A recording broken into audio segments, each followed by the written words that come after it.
What's up, everybody, and welcome back once again to the channel. And in this video I'm going to be doing my post-week 1 USFL power rankings. And without further ado, let's begin. The USFL is back for year 2. It was an awesome season last year. I'm looking now, this season's underway.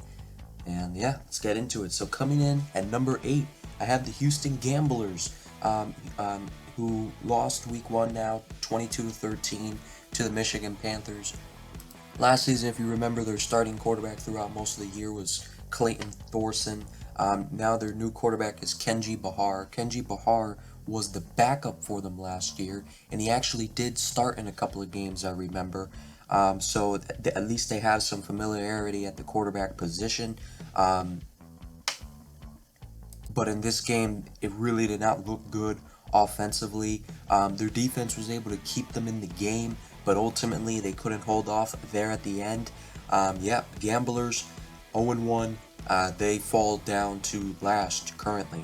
Coming in at number 7, I have the New Jersey Generals, who went 9-1 a season ago, but they lost some pieces, and it really showed.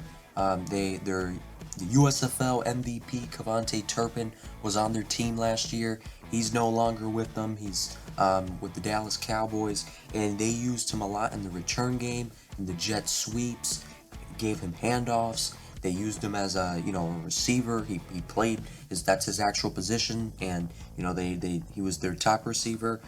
He was really like a do-it-all for them. And then to add to it, they lost their starting quarterback, Luis Perez, who's with the Arlington Renegades over in the XFL.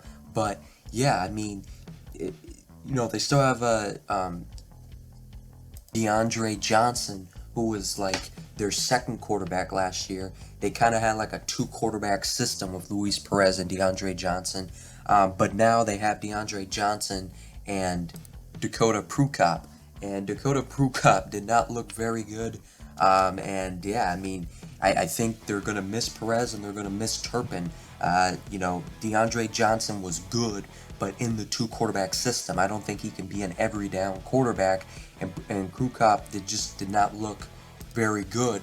Perez did a great job of managing the game, so they don't have Perez anymore, and they don't have Turpin, and it really showed. We'll see how they adjust. Coming in at number 6, I got the Pittsburgh Maulers, who, they changed their colors, look more like the Pittsburgh Steelers colors. They definitely look better this year. At least, they were the worst team in the USFL a season ago. This was a somewhat encouraging game, even though they lost and they're 0-1. They lost to the Breakers. Their offense really struggled in this game.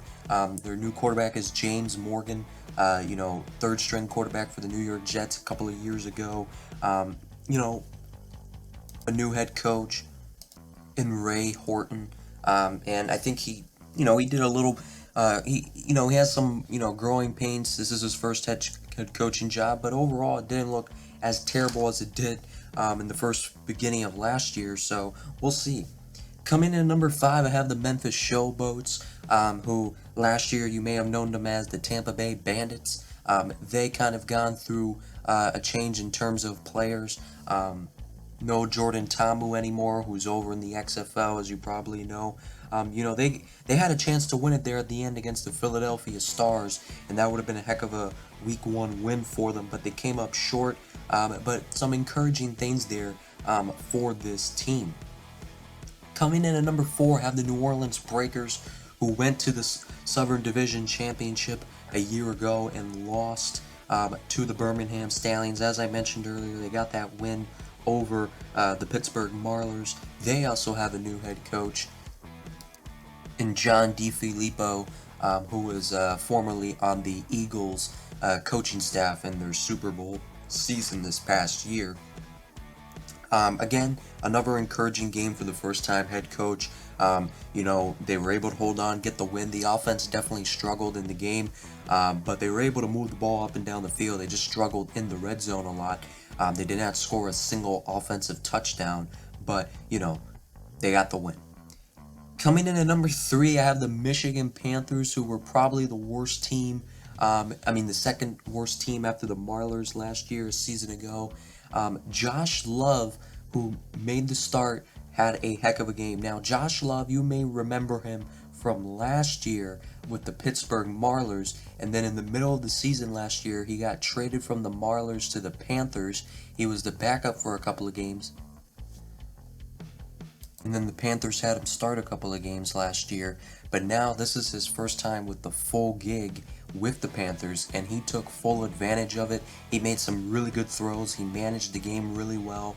It was pretty encouraging, and the Panthers defense looked really good, and they also have a new head coach in Mike Nolan, who didn't do very well in the NFL when he was there. Had some off the field issues, but yeah, they look good in this Week 1 matchup against the Houston Gamblers. And then coming in at number 2, I have the Philadelphia Stars, who went to the championship game a year ago and lost to the Stallions. You know, Stars were able to bring back quarterback Case Cookus, who was having one heck of a game in that championship game and a heck of a season overall, but then he unfortunately got injured in that championship game, was unable to finish it, and it definitely left, you know, like a taste of unfinished business for the Philadelphia Stars, because I think they feel they would have won that game. But, you know, here they are back, same head coach, same quarterback, a lot of the same receivers and pieces on defense, and they were able to get the win over the Memphis Showboats. It wasn't an easy one, but they got it done. They are definitely the team to beat right now in the Northern Division, especially seeing how the Generals looked in their Week 1 matchup. But yeah. Then coming in at number 1, I have the Birmingham Stallions, who are the reigning champs, and were able to get the big win, 27-10 over the Generals. They unveiled their banner in their stadium. And yeah, I mean, they just looked fired up. They looked ready to go. They still have the same 2 quarterback system they were doing with the same 2 guys, and Jamar Smith and Alex Magoo. Alex Magoo played a lot more in the second half. Jamar Smith played a lot in the first half. They still have Bo Scarborough, their running back. Head coach Skip Holtz. Scooby Wright got injured on defense, which was a tough loss for them. We'll see if he will be able to return, but their defense picked up where it left off. Their offense, did just enough, as they kind of were.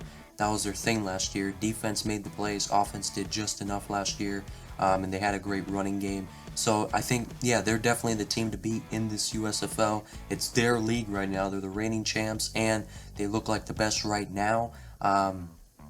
So yeah, comment down below what you guys think, though.